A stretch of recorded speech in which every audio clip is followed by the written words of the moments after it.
Thank you, Holy Spirit. Thank you, Abba Father. Thank you, Lord. Thank you, Jesus. Thank you, Lord. Thank you, Jesus. Glory to you. Thank you, Jesus. Father, we thank you, we praise you, and we give all the glory and honor to your name, O Lord. Thank you for your presence in this place. Thank you for your Holy Spirit who is moving in this place. Thank you for your Holy Spirit who is upon each and every one of us, O Lord. Thank you, Father. Thank you, Jesus, for your unconditional love. Thank you, Lord, for your presence. Lord Jesus, we thank you for this opportunity which you have given us, O Lord, to gather over here in your name. And as your word says, where 2 or 3 are gathered, you are there in your midst. And we believe, Lord, your presence is here in fullness. Holy Spirit, we thank you. Spirit of God, it is you who reveal every hidden truth. It is you who reveal every secret, every mystery, Lord. Let your word, O Father, be revealed to us by your precious Spirit. And we get to know the secret, the hidden mystery from your word, Lord. Holy Spirit, you take complete control of this teaching, of my vocal cord, of my mind. You speak through this mouth, O Lord. You know the situation of your children who's come over here and the one who's going to listen to us online, Lord. You know what they are going through. You know what they want. You speak to them what they desire, Lord. And if they are rejected, if they are left alone, you be their good shepherd. Give them hope that you are a good shepherd and you never leave the rejected one. Lord Jesus, as you have taught us from your word that you are a good shepherd, help us to know you more and more, Lord. Help us to be sensitive to your voice. Help us, Lord, to give a heart, a soul, a ears to your voice. That we become hearer to your word, O Lord, and your guidance wherever you lead us, and not give our ears to the voice of a stranger. Holy Spirit, we thank you. You are the Spirit of truth, whom Jesus has given us as a comforter, as a guide, as a helper. Be with us, O Holy Spirit, all the days of our life. Never leave us alone. We cannot do anything with our own ability, but with you we can do all things. Where your word says, not by might, not by power, but by my Spirit, says the Lord. With your Spirit we can do all things, O Father. Holy Spirit, you be with us. You teach us, you guide us in every decisions we take, Lord. You help us. We are confused at a time, Lord. We don't know what to do. We don't know where to go. But teach us through your word that you are a good shepherd who leads us,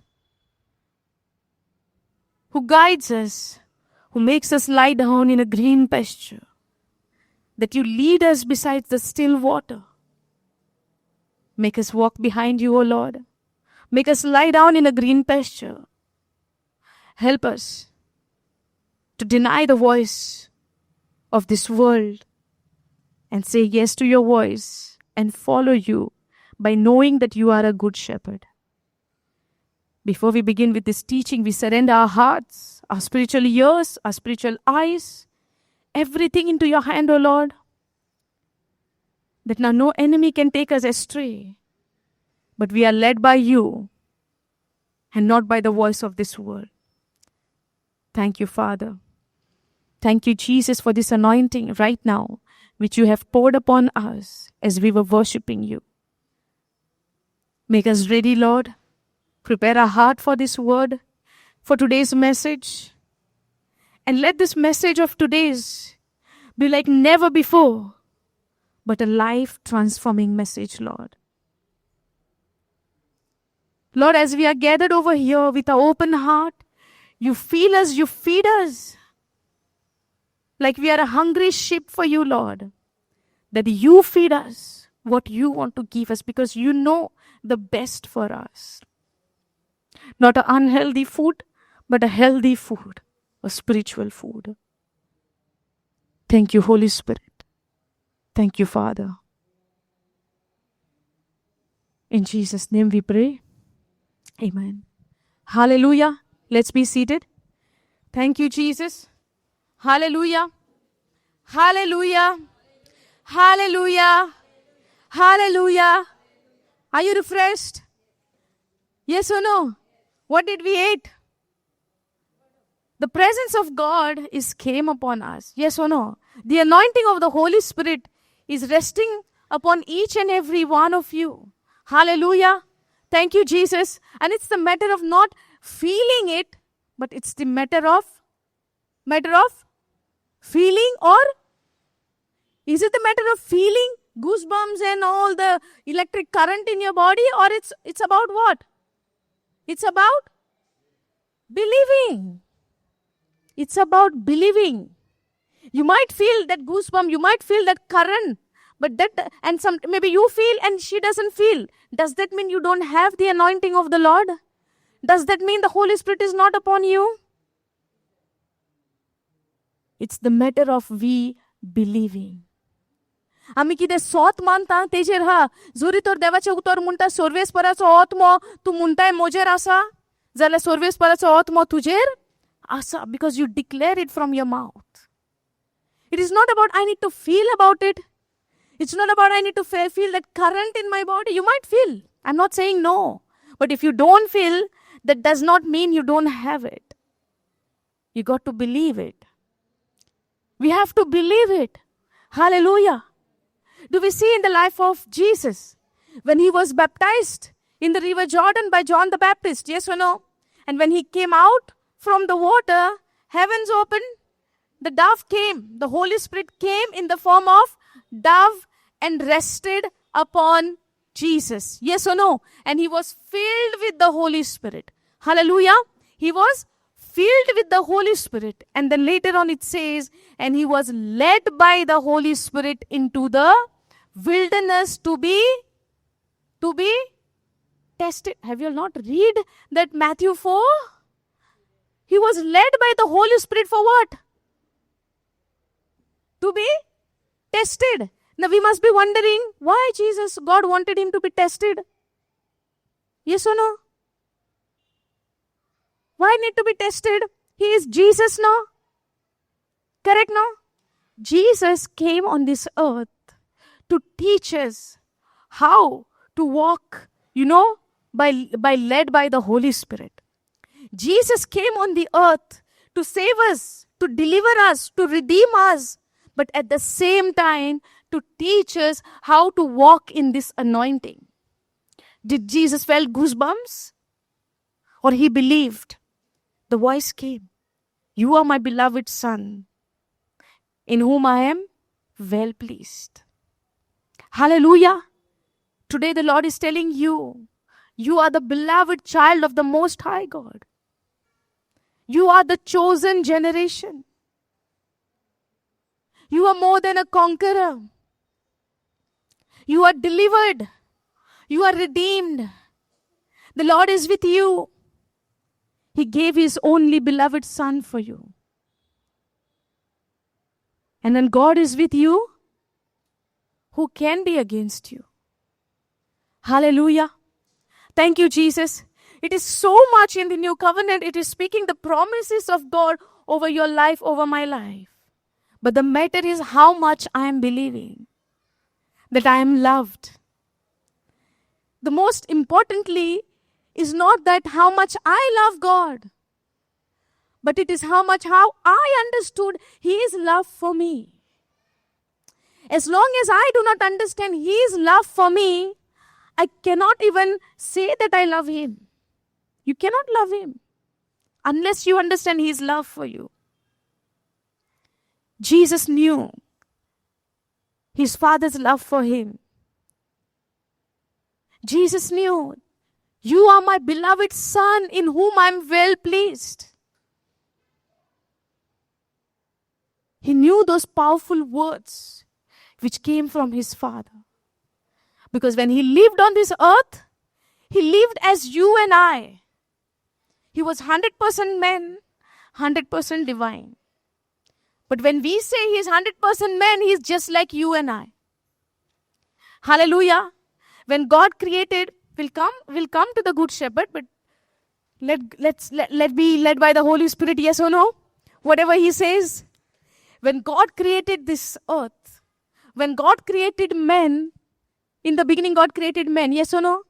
In his image and after his likeness. God created man just like him. Yes or no? When God created man just like him, before he created man, he created everything what man would needed.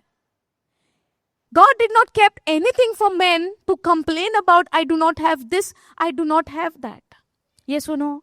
When God created the garden, all kinds of trees and everything, God said, you may eat from all the trees. Yes or no? Or you may eat only from that one tree. What did God say to man? You may eat from all the trees, different kinds of trees. Yes or no? Or different kinds of fruit. When you have a fruit platter in your dining table and you have all kinds of fruits over there except one, will you cry for that one?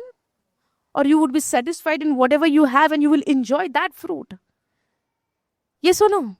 Let's say you have apple, banana, strawberries, berries, these, that, and all grapes, black, purple grapes, and green grapes, and everything, lychee, and all kinds of fruit. And you might not have lychee over there. Will you cry over lychee? No, right? Example I'm giving. That means you have in abundance before your eyes, and only one is missing over there. Maybe that particular tree, the tree which is having, the fruit having the knowledge of good and evil, maybe that is missing over there. Will you cry over that? No.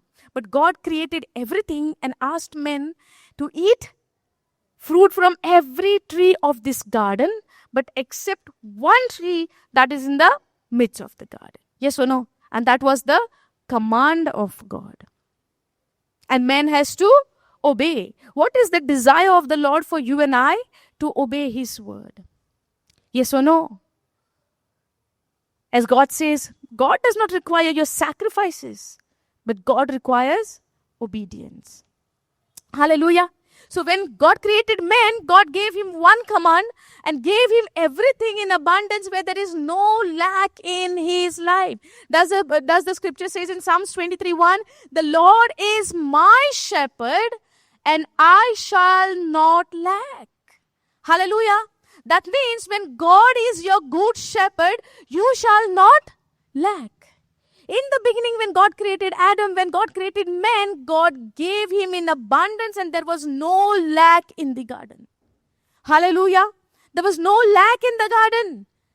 But there comes the evil one to tempt and to steal what God has given man. What was that? Evil one came to steal something from man. What was the plan of the enemy to come and deceive even Eve, man? What was the enemy's plan? What was the devil's master plan? Say no. Okay, can we go Genesis chapter 1? Disobedience, right? That's what we think. That's what we think. It's disobedient. Okay, let's go to Genesis chapter 1 verse 26. We need to understand, and I had no plan to go over here, okay? But let us follow what the voice of the Lord says. Then God said, can we go KJV? Then God said, 26, let us make men in our image and after our likeness, and let them have what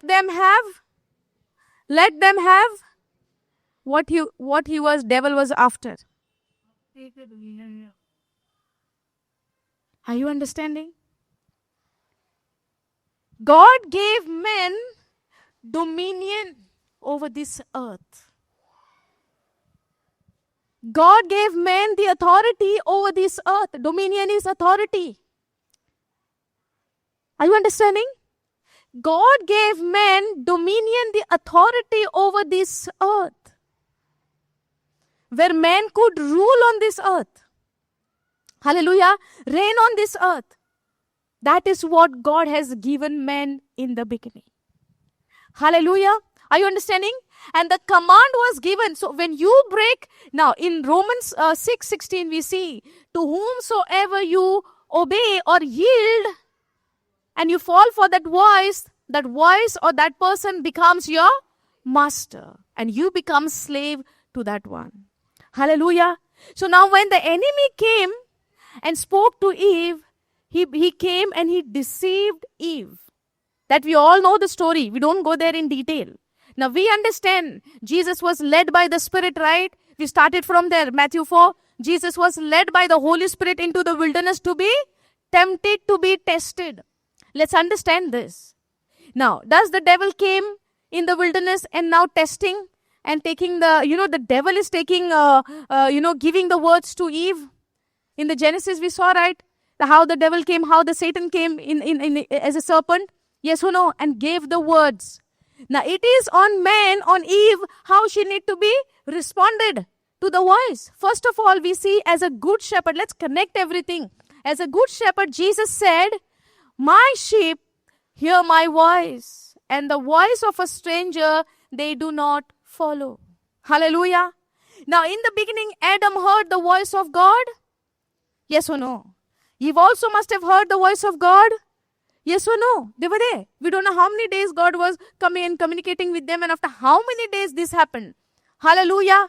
Thank you, Jesus. But when the voice of a stranger came, what did she do? She yielded to the voice of the Satan, of the devil. Hallelujah.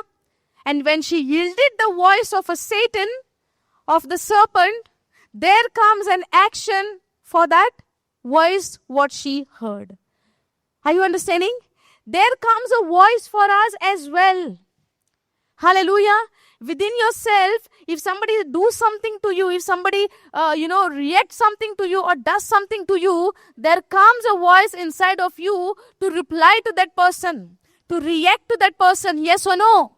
The moment you listen to that voice and you put that thing into action, you had fallen for the strategy of the enemy. Hallelujah.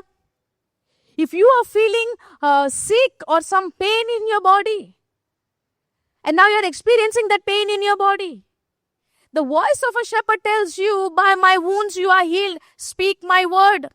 Speak my promises. On the other hand side, your body is screaming and telling you, you are in terrible pain, terrible pain. The moment you open your mouth and say, I am in pain, you have yielded to the voice of the enemy. Hallelujah. I'm not saying you deny the pain. Now, there is a very fine understanding in this. Now, nobody would understand what I'm not saying. If you have a pain, I'm not saying you deny it. But what I'm saying it, take authority over that. Are you understanding? Denying and take authority is two different things. Sometimes we go out of balance and we say, no, I don't have a pain. I don't have a pain. I'm healed. I don't have a pain. No. That is, you are denying the pain. You are somewhere afraid of that pain. No. You take authority over that pain. Hallelujah. You take action over that pain. You confess the word of God.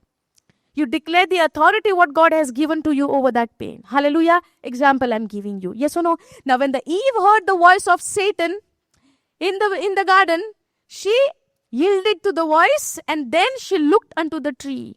And she said, it is very nice, pleasant in seeing. Yes or no? She admired the fruit which was been forbidden by God. Are you understanding? There are a lot of things in the Bible also we see which is forbidden by God. There is a command not to go or not to do those things. And we are very pleasant to do those things. Yes or no? Are you understanding? Now, we are seeing over here, now we are understanding two Adams. One is the first, one is the second. Yes or no? By first Adam, we became a living soul. By second Adam, we received life in the Spirit. Hallelujah. Are you understanding? We received a new life. We are born again. By whom? By the second Adam. By first Adam in the beginning, we became a living soul. And after the disobedient, we became a sinner and we were dead in our spirit. But praise be to God that He sent His only beloved Son by sending Him as a second Adam to give us life. And He gave life in fullness. Hallelujah. Now when God gave first Adam the authority, He said, let us make man in our image and after our likeness, and let them have dominion over the fish of the sea, over the fowls of the air, and over the cattle, over all the earth, and over every creeping thing that creepeth upon the earth. Getting it? So God gave man the authority over the earth. But can take the authority over the earth, or man failed? Does man failed? How failed? By disobeying. Yes or no? By disobeying, man failed and could not take the authority over this earth because man became slave to the devil. Man became slave to Satan by yielding to Satan and taking and doing the action what was the devil telling to men. Hallelujah. When he said, if you eat the fruit, you shall surely not die, but you will become like God. And that was the lie. Hallelujah. But man yielded to the voice of Satan and fallen. And the one who was born from Adam, we were all born from that sinful nature. Hallelujah. So, because of that, when first Adam fell, when first Adam disobeyed man's command, we were all born with a sinful nature. And even though we wanted to do good, we could not do. Even we want to rule the earth, we could not rule. Why? Because we have lost that dominionship which was given by God. Are you understanding? We lost the dominionship, and that thing went into the hands of whom? The devil, where he became our master. Does Jesus say in the book of John, devil your father? You are the children of your father, the devil? Yes or no? Why was that? Because we ourselves gave our dominionship into the hands of the devil, where he became our master, where he became our father. Today people are saying there are a lot of bad things is happening in this world. There are this happening, that happening. Why God is not doing anything? Happens? There are many people even have told me. And that time I did not know much about the word of God and I had no answer to give. But today as we are growing in the word, the Lord is teaching. God said, heaven is mine, the earth is given to you. And unless my concern in that, God cannot do anything. Hallelujah. That is why in some areas we are struggling, we are seeing pain, we are seeing problems, we are seeing destruction, we are seeing that, things are not happening. We need to ask a question to ourselves, have I submitted this area to the Lord? Have I really submitted this area to His desire, to His plan, what He wants? Are we understanding this? We are created in His image and after His likeness, we are created for His glory. देवा आमकां आपले मोहिमे खातीर रोचल्या. God has created us to have a fellowship with Him, to be in that communion with Him. Are you understanding? When that starts, right? And when we start seeking His kingdom and His righteousness, everything will be added unto us. Hallelujah. But the first step, A part finish, then the B part. Correct now? Plant the seed, get the fruit. If not planting the seed, waiting for the fruit, can happen? Sometimes we fall into that category, right? We don't want to plant. We don't want to take care of the seed, but we are waiting with the big baskets for the fruit. Happens? Yes or no? Recently, my mother shared me something about someone. One person has planted the seeds of vegetable. In this monsoon, they plant, right? And planted, okay? I'm not going to mention their names. So, planted the seed. The seeds grew up. And grew up, whales came, grew up, and it grew up like a bush, but there is no fruit coming. Out of frustration, you know what that person did? Destroyed everything, plucked up and threw out. You see what happens? And when I heard that, it's very learning example for us. Could not wait in patience for the fruit. Just saw it's growing and growing, vata growing and growing, but cannot see the flowers are coming, no fruits are coming. Impatience became and plucked up all the veils and threw out. And it's been 3 months.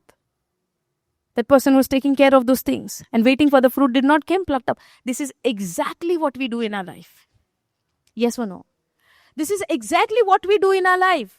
Do you agree? We plant the seed, whatever we want, and when we look at the time not happening, that seed, the time, we cannot wait. How much time I need to wait? 1 year became 2 year, became 3 year, became yes or no. So many months I'm coming for the retreat, not happening. So many weeks, years became not happening, not seeing anything. But do you know what God is doing behind the scene? You won't see it with your physical eyes, but you only need to believe and trust in Him who has promised you and whose system is always correct. He would never violate His system. God's system always works on a seed principle. Where you sow, there is a sowing, time, and then harvesting. Yes or no?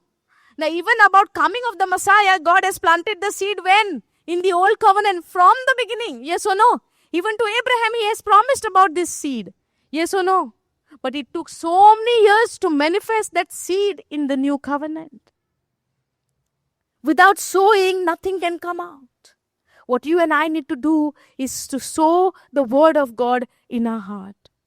Hallelujah. Now, as we are seeing over here, God gave dominion for men, and because of man's disobedience, they lost the dominionship and they became slave to the devil. Men became slave to the devil. Hallelujah. Today, are you wondering why I'm struggling or why things are not happening according to me? Are you wondering, are you struggling? Why things are not happening according to me? And what do you feel? Why? What do you think? Why it is like that? Come on, speak no. I'm speaking to you all, not the chairs. Praise God. So many of you all are there and I'm here standing alone with the help of the Holy Spirit. Say no. Why it would be I'm struggling and not seeing those areas, any manifestation taking place. Lack of belief, meaning there is unbelief. And how do I know there is unbelief? What example you can give me of an unbelief? We keep on worrying, very good, and impatience, and doubting, and fear will come. Then only 2-3 people answering, the rest are not saying, what I got to do with this? No? Agreeing but you need to say no. Now during the lunchtime, if the food is coming, I agree. When they eat, my stomach is full. I don't have to say anything. Praise Jesus. Okay, so these are the things. The example what we can understand of unbelief is Thomas. Okay, we can understand the unbelief example from the example of disciple Thomas. You know why? Because when Jesus was with them, and He has said it multiple times, yes or no? And also the news came that Master has risen from the dead. The tomb is empty. What did He say? Unless I do not see, unless I do not touch, unless I do not put my hand in His wounds, I will not believe. Unless I see. That means what? A physical sense. Understanding? But with the physical senses, we cannot understand God. Hallelujah. With a physical knowledge, we cannot understand God. He said, unless I see with my physical eyes, this is the sign of unbelief. That we want to see. But when the seed goes in the soil, can you see what is happening inside the soil? Do you know how that seed is getting sprout? Do you see that? What is happening inside the soil? You do not know, right? You need to wait in faith. Yes or no? You need to wait in patience. Yes or no? And as the life is coming out from that seed, you need to be patient. You need to be watering that plant. You need to be watering, putting fertilizer, manure, whatever you want, and be in patience until the seed or the plant start giving the fruit. Hallelujah. That is called patience. Yes or no? In patience, we need to wait. So the only reason I could not see the certain areas of my life, things are not happening, worries are taking place, fear is taking place, that unbelief is gripping because I want to believe by seeing and not by, seeing means with your physical eyes. I want to believe. When I see, I believe. So when you see, you believe, you do not need faith. Yes or no? Now when we understand, when God gave the dominion to Adam, they lost the dominionship. Yes or no?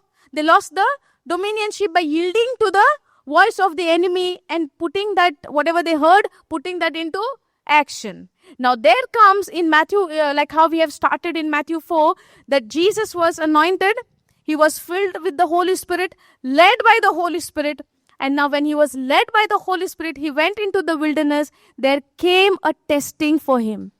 Yes or no? As he was praying. But now what we understand from the life of first Adam, what we understand from the life of second Adam is that Jesus taught us how to walk in that dominionship. Are you understanding? Jesus taught us how to walk in the dominionship, in that authority what God has given us. Now, many a times we were understanding in this way, Jesus is God, that's why he could do everything. No. Jesus was like you and me. He was born like you and me, but born of the Holy Spirit. Difference is that we were born with the Adam's nature. He was born with God's nature. We were born with Adam's nature. He was born of the Holy Spirit. But when he lived in this earth, he taught you and I how to live in that authority and dominionship. He taught us as he was living, and we need to learn from him. Are you understanding? Now, when he was taken to the wilderness, not because that God knew that he will fall for the lie of the enemy, but to teach us how to walk in that authority. How to say no to the voice of the enemy and continue following the voice of a good shepherd. Hallelujah. How Jesus was our good shepherd, in the same way for Jesus, he was looking unto his Father. Are you understanding? That's what he said. Whatever Jesus does, a quality of a shepherd, right? Yes or no? Whatever Jesus taught us, is it not a quality of a good shepherd? Yes. But who was Jesus' role? To whom Jesus was looking unto? To the Father. And he said, whatever I see my Father doing, that is what I do. Hallelujah. So even though it is not written in the Bible that Father is a good shepherd, he is a good shepherd. He is a good shepherd, where the good shepherd, Jesus Christ himself, saw his Father, what he is doing, and that is what Jesus did on this earth and taught us. Hallelujah. He is the exact image of the Father. Hallelujah. If I want to know the character of a father, I need to look unto Jesus to know Father. Even though I did not see Father in my physical eyes, but as I see Jesus through the scriptures, I know this is exactly my Father in heaven is. If I see Jesus as a compassionate Jesus, compassionate shepherd, I exactly understand that Father is also same. Because whatever I see in Jesus, this is exact how my Father is in heaven, who created me. Hallelujah. Are you understanding? Now, when we understand this good shepherd, as we were learning last week, the only reason I took you to the first Adam and the second Adam is to understand how God has given us the dominionship to listen to the voice of the Holy Spirit. To listen to the voice of God. That in the beginning, man lost it. But because of our Lord Jesus Christ, he gave us that authority back again. And we need to walk in that authority and to be led and listen to the voice of the Holy Spirit. Are you understanding? Now we are not the rejected one and thrown away. We are not the one now, a lost sheep. Yes, we were at a time, we were a lost sheep. As we learned in the last week, we were the rejected one. But now when we receive Jesus as our Lord and Savior, Jesus becomes a good master, good shepherd, who promises us that he will never leave us. Hallelujah. So even in the areas where you feel lost, even in the areas where you feel rejected, you do not be discouraged, but you encourage yourself in the Lord through the scriptures. And that is what we are going to learn. Are you understanding? Is it becoming difficult, confusing, hard to understand? Yes, sir? Yes or no? Easy? Easy to follow the shepherd? We need to see in this way. Shepherd and a sheep, are they qualified? Scholars? You see how God has given us the picture of himself as a shepherd. How God has given us a picture of a shepherd and a sheep. The sheep considered as a dumbest animal. Are you the sheep? That means we are. Hallelujah. Now, I'm not calling anybody dumb, okay? I'm not calling even myself dumb. The dumb meaning is what? Yes, the world tells us, the nature of a sheep is what, they are not the goats. I'm talking about sheep. Sheep is the dumbest animal. They do not understand anything. They do not know where to go by themselves. Even if they go, they'll be lost. And they don't know how to come back. That is what God has called you and I. That in full humbleness, we submit ourselves to the shepherd. Because shepherd knows the best thing for their sheep. Hallelujah. Even though in the Bible, Jesus was not taking in the real care of he was doing the carpentry. Yes or no? He was not taking care of the flocks. But he is a perfect shepherd to us. That is what in the Old Covenant King David told us. And even in the New Covenant, in the book of John, John is showing this character of a shepherd to us. Considering Jesus as a good shepherd. Even though he did not had in reality the sheep, but we are the sheep for him. And he is a good shepherd.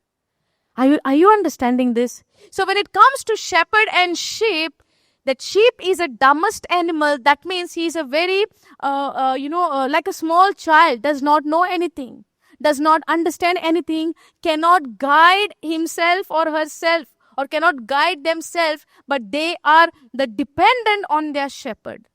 Hallelujah. They would be lost, and anybody can take advantage of this sheep if they are lost. Hallelujah. That's why, sheep, they are dumbest animal, but at the same time, they are very attentive in recognizing the voices. They are now, for example, if a sheep is staying with a shepherd for years and years and all the time listening to the voice of their own shepherd, and when if the stranger comes, they will never respond to the stranger's voice. In that way, they are very sharp. But at the same time, they are the dumbest. They cannot lead themselves. They cannot guide themselves. They cannot come back if they are lost. The shepherd has to go in search of the lost sheep. Do you remember now when we hear this statement? Shepherd goes in search of a lost sheep? Yes or no? Are you getting this? Now, this is the character what God has showed us, that Jesus is the good shepherd and we are the sheep. Now, in the Old Covenant, in the book of Psalms, we saw, can we go in the book of Psalms 23? As we have learned last week, the two first verses, right? The first two verses, the Lord is my shepherd and I shall not lack. He makes me lie down in the green pasture and he leads me besides the still water. Hallelujah. Now, how many of you remember that we have seen one video last week? The mother rejects the lamb.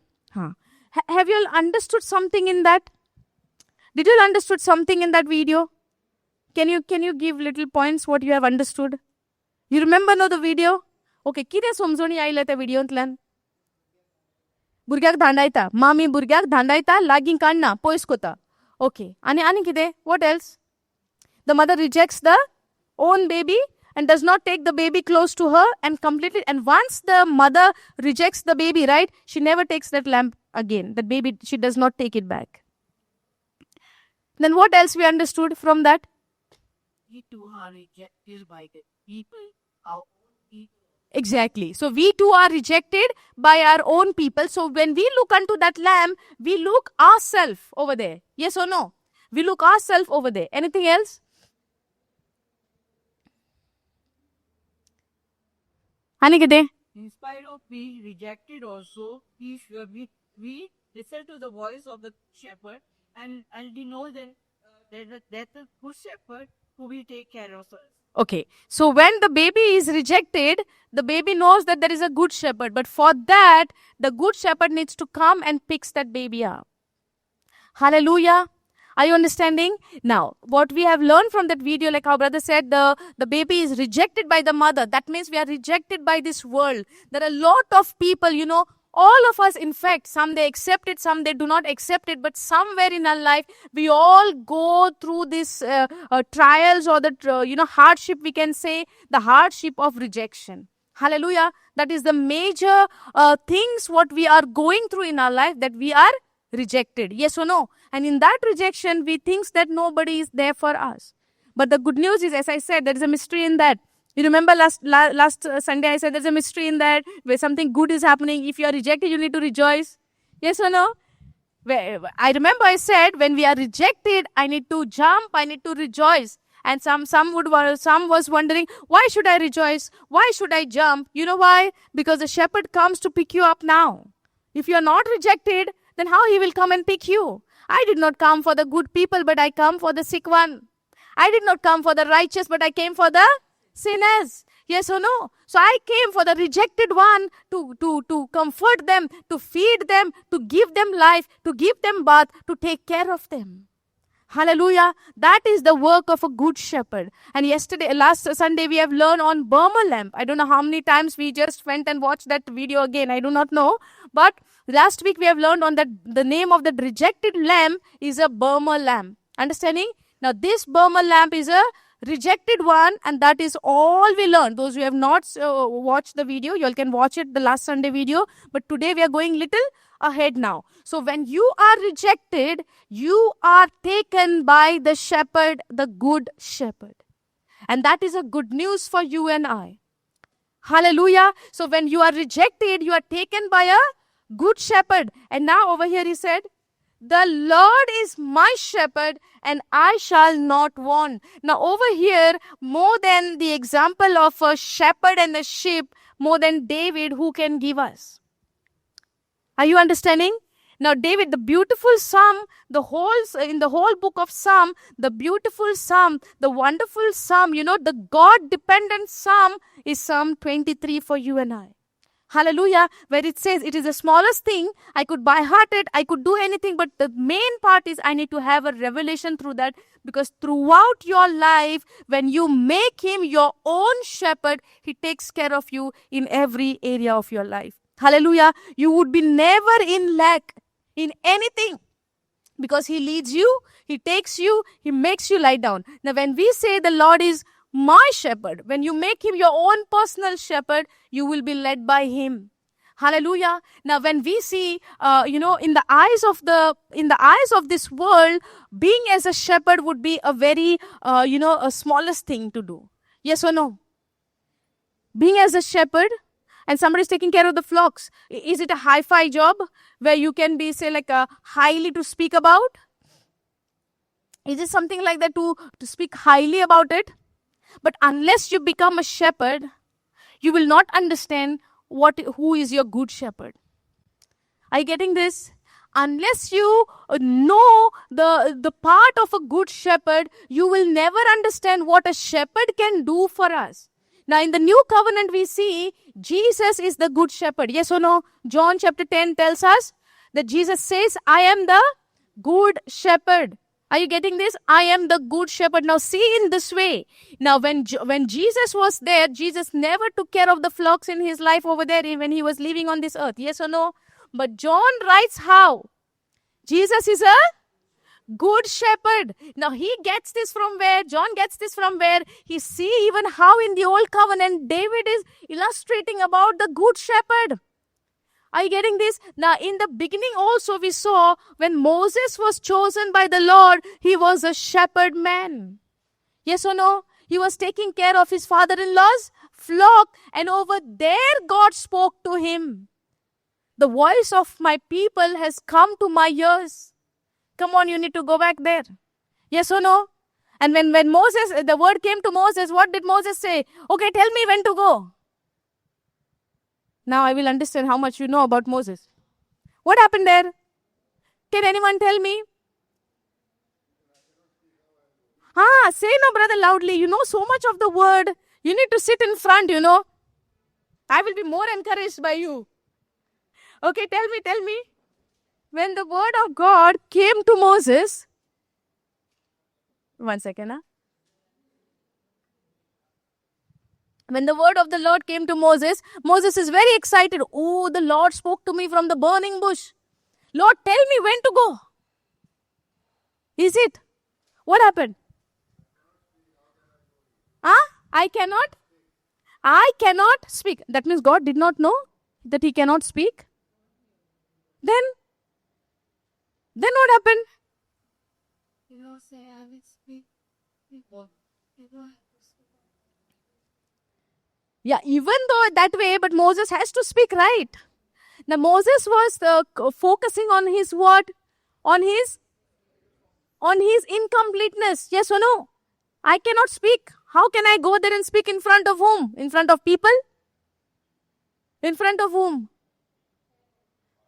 From whom he had gone away. Yes or no?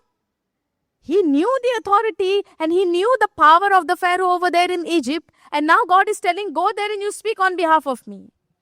I will give the words to you. But Moses is telling, how can I go there? I cannot speak. That means what? When God chooses us, he does not choose us when we are complete or when we are perfect. He chooses us when we are a shepherd boy or when we are a sheep, the dumbest people who does not know anything. Hallelujah. Now don't take that dumb word as a curse, okay? I'm just saying that the dumbest animal means, now somebody would say, oh, she's calling us dumb. No. I'm not saying in that way. Let me clear myself. Understanding dumbest means? Make animal meaning does not know anything. We need to come to an understanding that we are, with our own ability, we are weak. With our own ability, we cannot do it. With our own effort, we cannot do anything. But even when God chose Moses for a big mission, I would say, to bring the Israelite out from the Egypt, was it easy at that time? You saw how many times, the 10 times 10 plagues came on the Egyptian. Yes or no? 10 times it went. And God let that happen so that in future we also got to know the power of God, that he is the only God Almighty. Hallelujah. And that same God is your Father today, you and I. Yes or no? How such a joyful thing for us to know that same God who brought Israelite out from Egypt, that same God is today your Father, my Father. Hallelujah. Are you understanding? This is something to know, a so joyful message for us to know that God as a Father today. In the Old Covenant, people were trembling at his voice. And they even said to Moses, we don't want to hear his voice. You only go and bring the message. We don't want. And they were scared. But today, that same Father, that same God became our Father, gave us his Holy Spirit to dwell in us, who calls and cries and calls him Abba Father today. Isn't it such a good news for you and I? Hallelujah. So when we understand, when God chooses us, he chooses us in our weaknesses. He chooses us when we are not complete. He chooses us when we are not perfect. And when we are not perfect, we are the perfect candidate for God's plan and purpose. Hallelujah. We are the perfect candidate, but more of the time our focus is on ourselves. Hallelujah. But in David's matter, we need to understand now, when we look unto the Psalm 23, we understand the heart of David. In what heart he wrote this psalm. Without understanding God, without understanding the Creator, he cannot write this. Yes or no? The Lord he is writing, the Lord is my shepherd, and I shall not lack. If you read the David's life from Samuel 1 and Samuel 2 and on ahead, you will understand how much hardship David went through.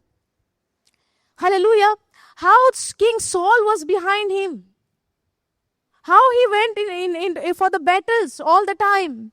How he was talking to God. How he was asking God, will I overcome them? And God said, yeah, I delivered them in your hand. And taking the word of the Lord, he is to go to fight. Before even go there, he know the victory is his because he is going in the name of the Lord. The first thing when David defeated Goliath, that time he was not even a king. He was not even declared a king, but he was anointed.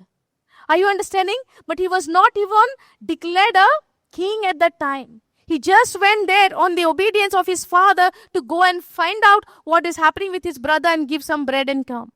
Yes or no? But he did not know what God's plan for him over there.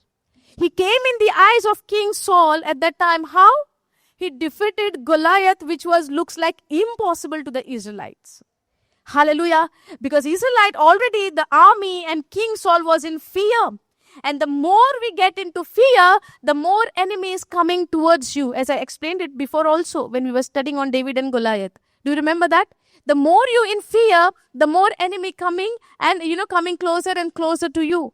The more the army was getting scared and afraid and frightened for Goliath, the more he was coming day by day closer and closer and closer and closer to them.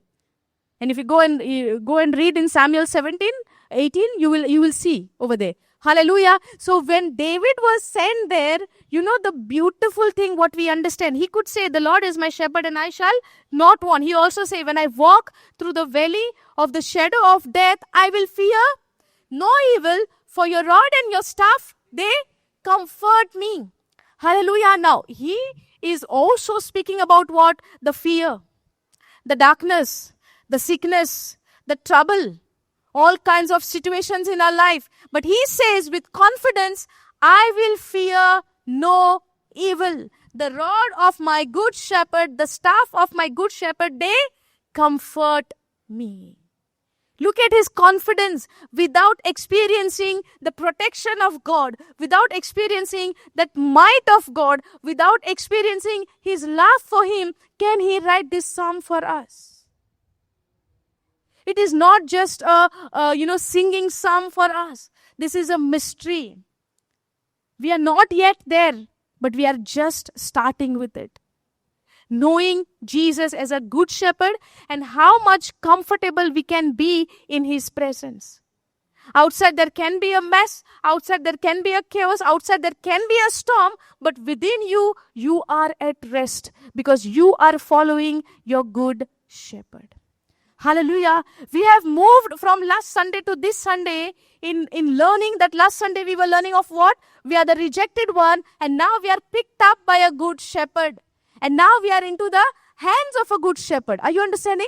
Now we are into the hands. Now let's not remain there only. I am rejected. I am left alone. We are moved from there. And why we are moved? Because now we are encountered to a good shepherd. Are you getting this? Now we are encountered to a good shepherd. So now my eyes needs to be on a good shepherd and not on myself, where I am thinking that I am rejected. I am left alone. Nobody loves me. Nobody cares for me. The time is gone. And even today, if still people are rejecting you, still people are hating you, you give glory to God that he has accepted you. He has lifted you up from that place. And when he takes you from there, like we are learning from the example of that Burma lamb, when the Burma lamb has been taken by the good shepherd takes the Burma lamb and goes into his house, where there is warm, where there is heat, where there is food, where there is milk. Are you understanding? Can we go to that video if possible? The lamb is taken by the shepherd. The same one which I have sent you. So last week we had seen one video where the lamb was rejected. Yes or no? And we considered that for ourselves, that we are rejected and everything. Yes, we all go through that phase. We all go through that part. But we don't remain there. Yes or no? Once we were a sinner, today we are? Once we were rejected, today we are accepted. Yes or no? Once we were in bondage, today we are set free. Are you understanding? Are you getting this? Okay. Now the Burma lamb which was rejected, which we saw last week. Now this week we are seeing, now the shepherd has already picked up the lamb which was rejected, the Burma lamb, the rejected lamb, and now the lamb has been taken into the house of a shepherd. When you make Jesus your good shepherd, he takes you, he picks you up and takes care of you. Now let's understand, because understanding the character of a sheep, understanding the sheep and the relation of a sheep and a shepherd is very important for us, because God has given a big example of that shepherd and a sheep, because there is something in sheep which relates to your life and my life. Hallelujah. Now, when shepherd takes care of a sheep, there is no motive. There is no motive behind, and the motive is only love. Nothing to gain, but only pure, sincere love. Hallelujah. Now see, last one and this one.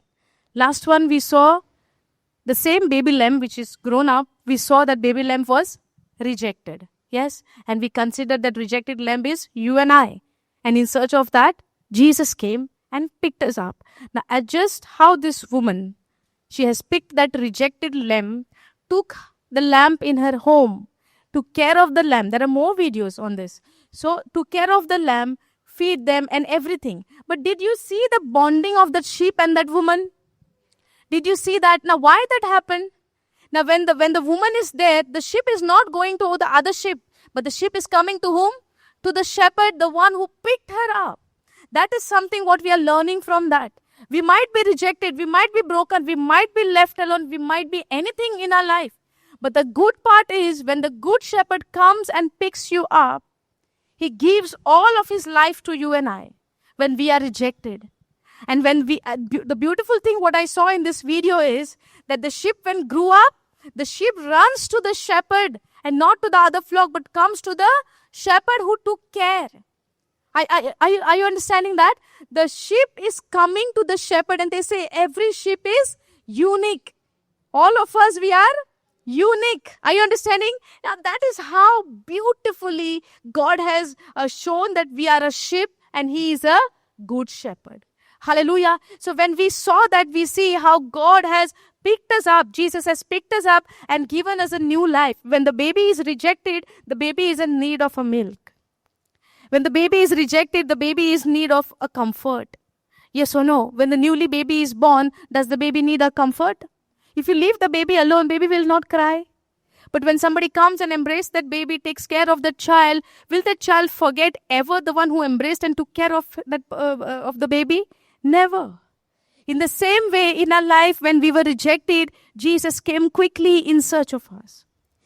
In a time when we are left alone, Jesus came and picked us up. But the thing is, many a time because of our extra understanding and by our own understanding and the knowledge of this world, we forget quickly what Jesus does. We forget quickly what God has done in past.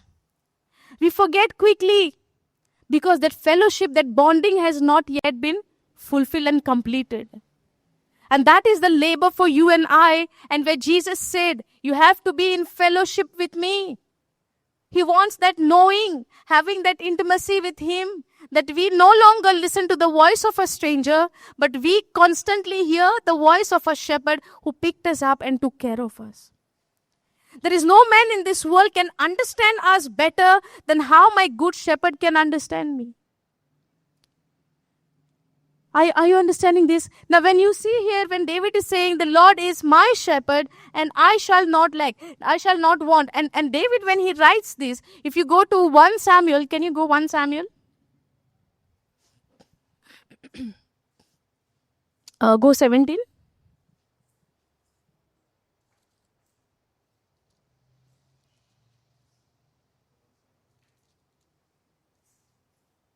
Sixteen.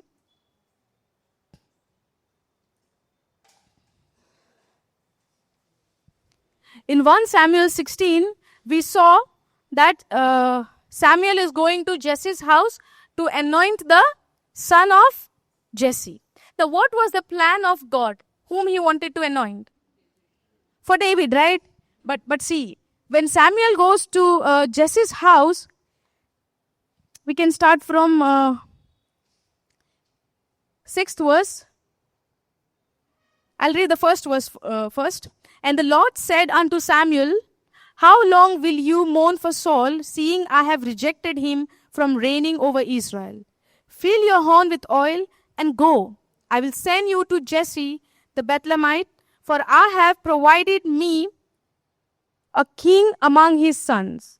Now he does not tell him which son, among his sons. And Samuel said, how can I go? If Saul hear it, he will kill me. And the Lord said, take an heifer with you and say, I am come to sacrifice to the Lord. Now when we go directly to 6th verse, and it came to pass when they were come, that he looked on Eliab and said, surely the Lord's anointed is before me. Now Eliab is the elder son of Jesse, David's brother. Now he says what? Samuel says, now pay attention to his words. And it came to pass when they were come, that he looked on Eliab and said, surely Lord's anointed is before him. Tomunda, he's saying surely, and it came to pass when they were come that he looked on Eliab and said, surely the Lord's anointed is before him. But the Lord said unto Samuel, look not on his countenance or on the height of his stature, because I have refused him. For the Lord see not as man see, for man looketh on the outward appearance, but the Lord looketh on the heart. When the first son, when he appeared, that means what? When he comes to Jesse's house, when somebody comes to your house and anointed one or the man of God comes to your house and you have a children in your house, will you leave one behind and call the others? If you leave one behind, that means that he is not the rejected one. Not rejected meaning not my son, not that way. Rejected meaning father also did not consider that he can be in that category of anointing and all. He did not counted him. He is counting him and looking at him what he is a shepherd boy. Not important when the prophet come, he has to be in the house. Because he is a shepherd boy, smelling, not good appearance, no good clothes, nothing. Eliab when he come, what did he saw? The countenance, the outward appearance. So Samuel, the prophet, the man of God, sent by God, even thought this is the one. Yes or no? Now when we look unto this scripture, we need to understand, even if I look like unworthy in the eyes of the Lord, you are worthy in the eyes of God. Hallelujah. Thank you, Jesus. No matter how people are looking at you, but it does not matter, but you need to look unto yourself the way God looks at you. David don't even know. The one who's writing now Psalms 23, the Lord is my shepherd, didn't even know what is happening in his house over here in the beginning. Are you understanding? Are you getting this? We need to get this. Then we will understand how God looks at us. David didn't even have an imagination that I could be the king of Israel, the first king, chosen by God. Hallelujah. A successful king. The Saul was chosen by God as a king, but he failed because of his pride. Yes or no? And God said, I have rejected. It says in Samuel 16:1, I have rejected Saul. How many days you will mourn for him? Come on. I have somebody else, a man after my own heart. God has looked unto the heart of David and he said, a man after my own heart. I have chosen him. Come on, go now to his house to anoint him among the sons of Jesse. And when the prophet goes to their house, he looked unto, but the Lord said unto Samuel, go to the 6th verse. Go in NLT, please.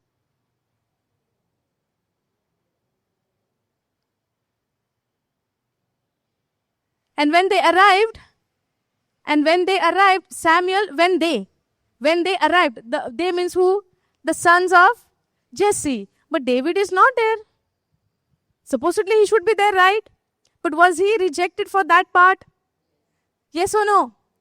But even though man rejected, did God reject you? So even anywhere in your heart, if you're feeling lowly, if you're feeling rejected, you need to be giving praises to God, because when you are rejected, God accepts you. But it is not that how people look at you, but it is how you look at yourself. Hallelujah. You know, I remember, the 10 spy we were learning the other previous Sundays, the 12 spy, they sent to check the land. Yes or no? The 10 people came and give the good report. Yes or no? Attentive some. The 10 people came and gave the evil report, bad report. Yes or no? And the 2 gave the good report. But when they gave the evil report, what did they say? What is that evil report? The giants are big and we are we are like a grasshopper. Yes or no? Now, grasshopper is how big? Small, right? So, it matters how you look unto yourself. If you look unto yourself as a grasshopper, you will be grasshopper only. Are you understanding? If you look unto yourself, you are sick, you will be always sick. If you are looking unto yourself, you are broken, you will always remain broken. If you look unto yourself, you are rejected, you will always be rejected. If you are looking unto yourself, you are good for nothing. You will always be good for nothing. It matters we are learning from that point. If you look at the giant, because now 12 people have gone, 10 are giving that we are like a grasshopper. They remained as a grasshopper only. And the one who said, let us go at once and possess the land, they possessed it. Hallelujah. But in reality, even they were also small before the giants, right? But how they could overcome? Because of their trust in the Lord. Hallelujah. So it is not about what people are giving you the names. It is about how you look at yourself. If people are calling you loser, you need to know the scripture. You are more than a conqueror. You are victorious in Christ Jesus. Jesus has won the victory for you on the cross. He died for you in your place on the cross. That is what Jesus has done for you and I. But if I deny that and put that aside and consider what people are telling me, I will live that defeated life. I will live like that. So it is very important how you look unto yourself. It's not that what people are calling you. People will call you fool. People will call you are stupid. You don't know anything. You are good for nothing. Then you say, Lord, they're calling me I'm good for nothing. But you never created me for no purpose. You have a purpose for my life. If you can have a purpose for that Moses who is stammering, cannot speak, at least I could speak. Definitely you have a good plan and purpose for my life. Help me to discover it. Help me to know it. I want to be led by you and not by these people. That should be your confidence in the Lord. Hallelujah. Just like how Caleb was confident in the word of God, the promise what God has given, that is how we need to be confident in the Lord. Over here now we are looking at the life of David, studying and understanding the book of Psalms. However, the Lord has guided and teaching us in that way we are understanding this. When they arrived, now all the brothers, they arrived except David. Now among these people, there is no one in God's mind. But God's mind, who is there? David. Now see, when they arrived, Samuel look at Eliab. Samuel took one look at Eliab and thought, surely this is the Lord's anointed. But the Lord said to Samuel, don't judge by his appearance. That means what? Appearance would be, like a king. When we look unto the king, he looks like king, right? Now what? Jesus was the king of the Jews. Was he look like? How he was moving around? Like normal Nazarite, yes or no? Sometimes they mock him, they insult him, they say all kinds of things to him.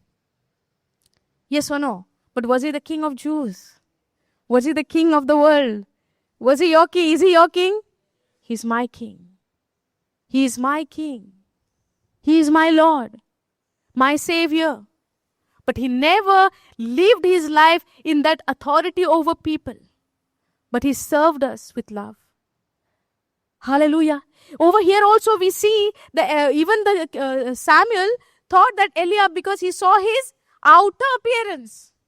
He saw his outer appearance or a height. That means what? Prophet Samuel saw what? The appearance and the height. For I have rejected him. It is not that what I look, you man is looking outside. But I am looking into the heart. They are not, they are not, what do you call that? Not getting that word. Qualified to be as a king in my eyes. They are qualified in the eyes of the people. When people see the appearance and chooses. Sometimes do you see that we choose to speak to the people who are well dressed?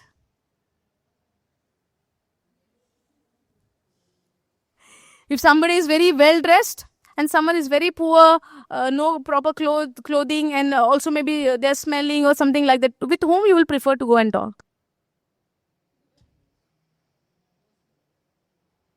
I don't know. The question even for us, even for me, for every individual. And let's understand what God sees. Because that is how the world is teaching us. That is how we think. If I go and speak to those kind of people, what others will think about me? Yes or no? That is how we are having a mindset based according to the knowledge of this world.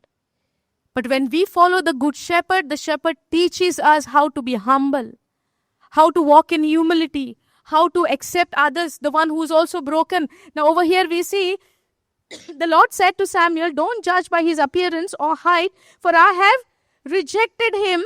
The Lord doesn't see things the way you see them. People judge by outward appearance, but the Lord looks at the heart. When we go to the next verse, you can go to the 20, no.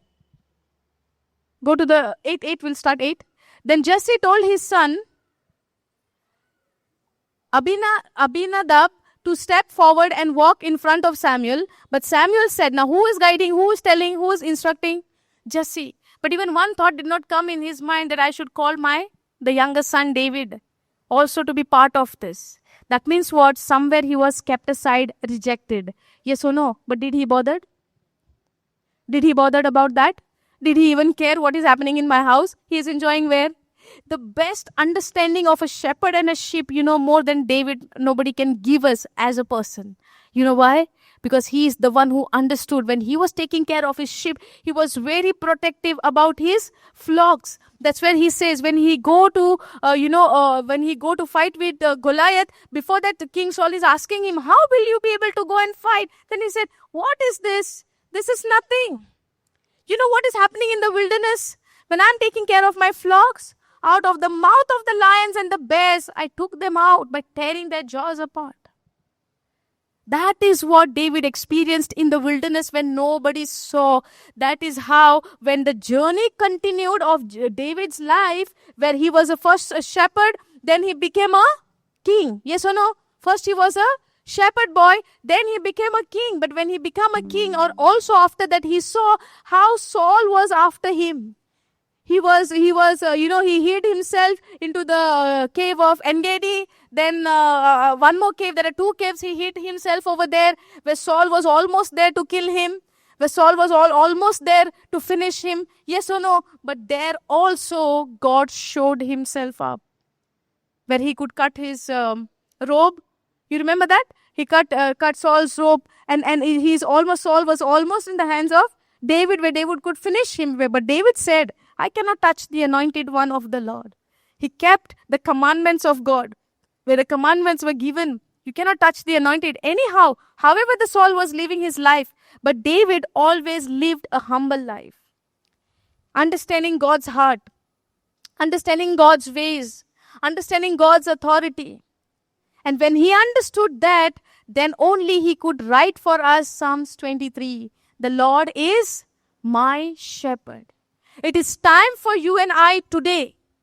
It is time for you and me today to know our good shepherd, to know him in person, to have a relationship with him, to spend our time with him, to know him and to follow his voice.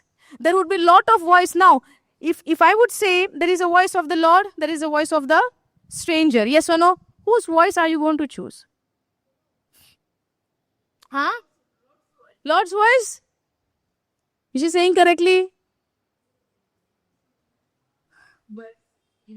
If and but and sometimes.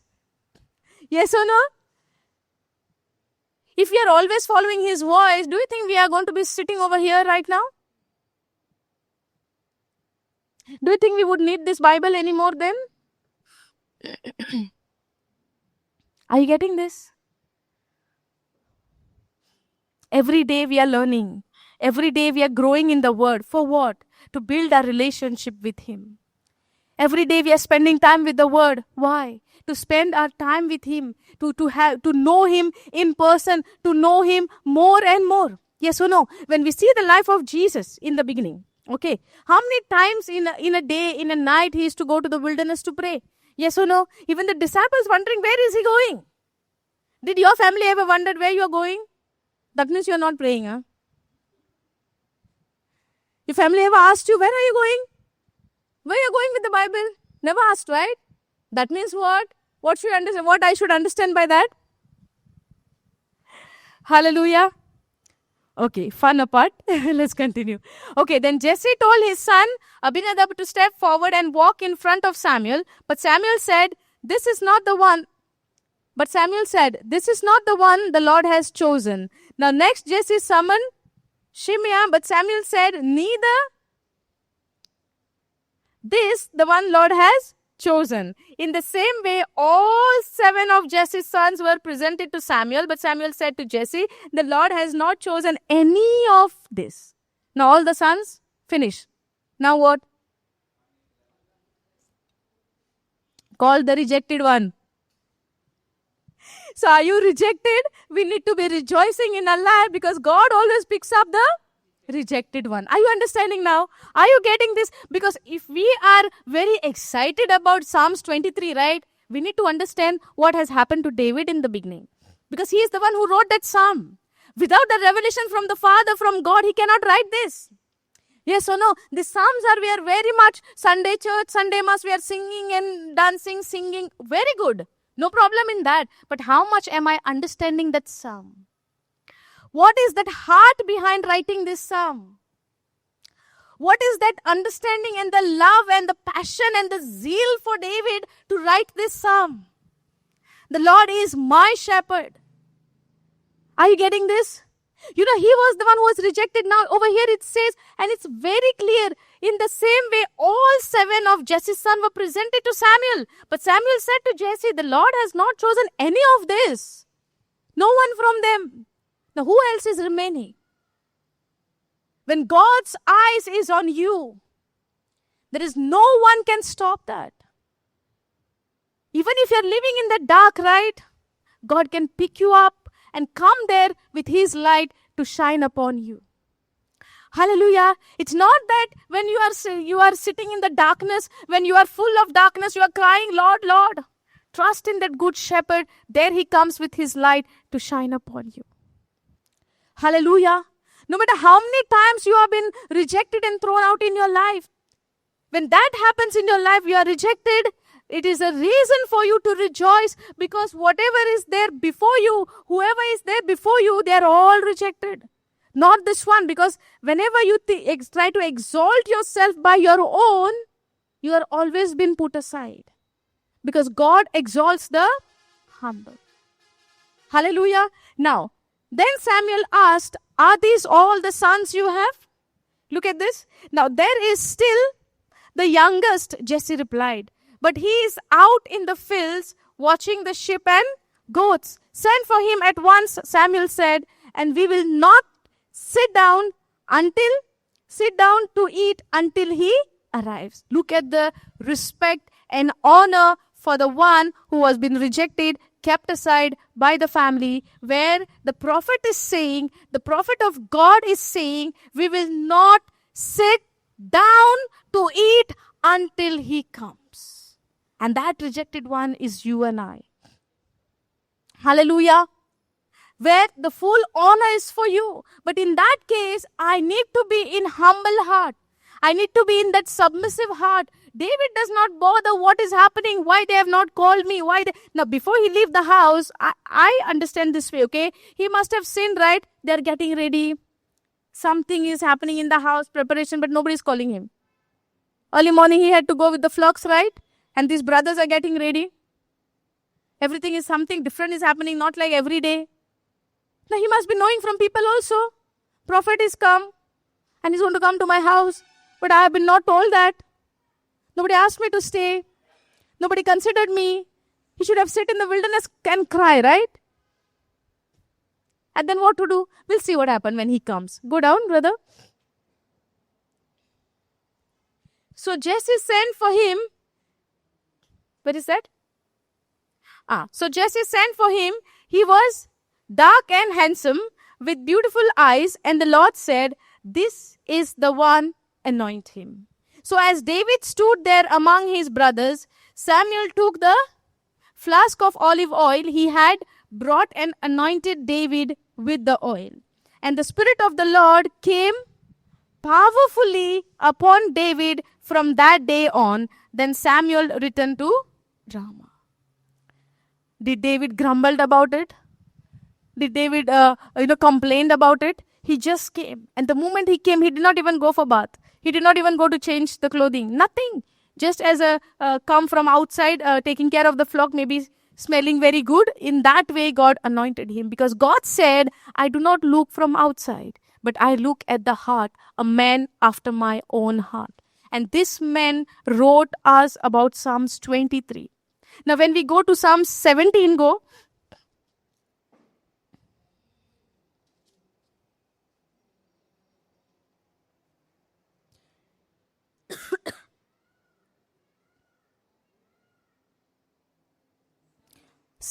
Start from 1 Samuel 17. Start from 32.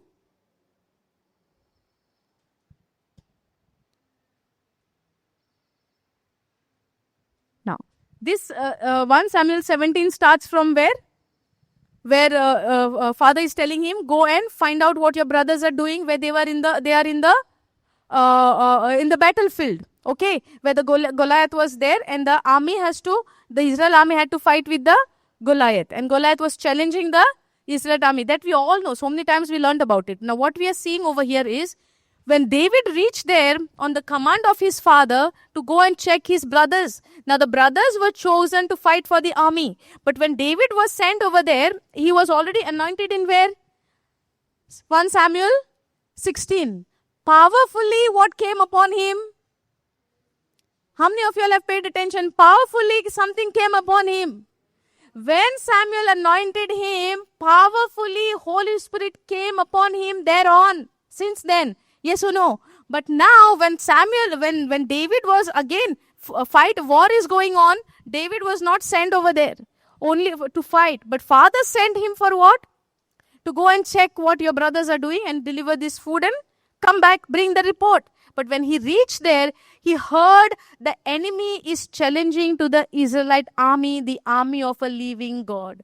Hallelujah. When he declares the army, he did not declare the army of King Saul, but he said the army of a living God. How he understood the love of the Father, how he understood the might of the Father, the Creator.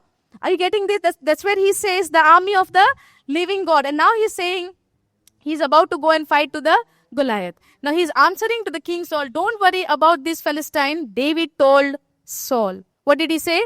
Don't worry about this Philistine. David told Saul, but Saul was frightened and hiding and going away and away from the Goliath. Yes or no? Shepherd boy is come and he's telling what? Don't worry about this Philistine. David told Saul. The shepherd boy is telling to the king, what he's saying? Do not worry about this Philistine. Are you understanding the confidence what David had in his God? You know how excited I am to share this, but I do not see the excitement in you all to receive this, because you do not know to whom you belong to, who is living inside of you. The might and the dunamis power God has implanted inside of you. The Spirit of the Lord is upon you, the one who have received Jesus as their Lord. And He is working in you, working through you. And He can do mighty works through you. He is able. But am I able to say yes to Him? Yes, Lord, I believe. Let's go and do it, whatever you desire through me. That excitement and the zeal should be there. You saw the zeal of Jesus for His Father's house. What did He do? Now, I'm not telling you to do things upside down. But you can do upside down to whom? For the devil. For all his strategies and for his schemes, you can do upside down and destroy it. That power has been planted inside of you. Hallelujah. You are more than a conqueror. You are victorious. The victory belongs to you. One thing you and I need to understand, we are not fighting for the victory, but we are fighting in the victory. We are not fighting a battle which is, we don't know what will happen next. We know that victory is ours. We are fighting in that. But if I fail to believe, the devil is going to take advantage of my unbelief. Hallelujah. That is what we need to be careful about. No matter what your problem is, no matter what your situation is, but if you only know who you are in Christ, you can bring the change in your life and in the life of the people who is around you. Hallelujah. Because you are created for a purpose.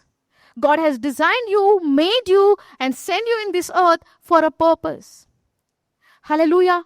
If I believe that I am delivered, then only I can go and deliver people around me. If Jesus knew, and he knew what is the plan of the Father for him, that is what he came and he taught for his disciple. He made the disciple, he made the apostles, and he went so that we can continue his ministry. And that is what we need to know. Hallelujah. And there is so much more for us to know to live this victorious life in Christ. We will learn on this, living a victorious life in Christ. Okay, next time. Okay, don't worry about this Philistine. Now look at the confidence of this shepherd boy. Now, is he a king? Is he declared a king yet? Is it declared that you are the king of Israel? Did he? No, right? But still, after anointing, he is understanding the power, what is upon him. He is understanding the power, what God can do in his life. Are you getting this? Now see, David told Saul, and I'll go and fight him. Can you go and fight with your enemy? No? You can fight, right?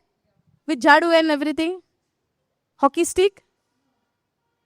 How you will go to fight your enemy? Hockey stick, the one which kept behind your door. In the name of In the name of the Lord, what you will do? First tell me who is your enemy. Your loved one? You have husband at home, right? He is your enemy? And then, he is not your loved one? That means he is your enemy. Got trapped. So who is your enemy? Someone? Sister, you're sitting so behind. The chairs are calling you over here. I'm also calling you, not the chairs. Now literally I need to come over there then. Okay, who is your enemy? Our mind. Okay. One sister is saying our mind is our enemy. Then, yes. Who's our enemy? One said our loved ones. Negative thoughts are enemy. Okay. Then, what else? आमचो दुश्मन कोण? सोयतान. सोयतानाक मारया. न्हय? बॉक्सान घालया आनी chap chap करून मस्ती या वयवो ना? आमी सोयता कातार आहा न्हू ते आमी सोयतानाक काडलो आनी बॉक्सान घातलो आनी चॅप चॅप चॅप करून माडवयलो आनी जेजूक काडलो म्हज्या काळजान घेतलो आनी काका उबारलो वयवो ना? आतां सांग तुका जेजू जाय ओ तुका सांग म्हाका. सो आतां आमचो दुश्मन कोण हातून आमी पयलो? दुश्मन कोण पयलो आमी हातून आमचो? हू जाय एनिमी आमचो दुश्मन कोण? आमचो दुश्मन जावन आसा सोयतान वयवो ना? पूण जेन्ना तो येता तेन्ना आमी ताका बॉक्सान घातला म्हूण कांतार केले वयवो ना? सो ताका आमी कसो बॉक्सान घालतली? शिंगाचो येता तेन्ना? तुमी आसतात. Praise God. आमी समजूंक जाय. वी नीड टू नो आमचो एनिमी कोण, आमचो दुश्मन कोण. वयवो ना? दुश्मनाची तर म्हाका खबर ना. आतां जेन्ना हे सिस्टरीन म्हणलें दुश्मन आमचो loved one, which is, I'll come there, okay? I'll come there. I'm not saying no because we are only teaching our loved one is our enemy. That's why she said it. But when I asked her, do you have a husband at home? She said yes. He is not your loved one. She said yes. That means he is your enemy. Now then she's saying no. Are you getting this? आमचो मोगी आसता तोच आमचो दुश्मन जाता. केन्ना? देवसर जेन्ना येतलो शिंगा घेवन तेन्ना. शेंपडी घेवन, शिंगां घेवन, दांत घेवन. ते भशेन येतलो Devsar. How does he comes? How does he come? Okay. Do you get hurt sometimes by your husband? Yes or no? We all get. Yes or no? Now, we get hurt by our loved ones. That means he is devil. He is Satan. He is my enemy. Okay. When he spoke some words which I cannot accept, which is not went well with me. So I am hurt and I am now angry with him. Yes or no? I'm angry with him. Now when I say, who's your enemy? My husband.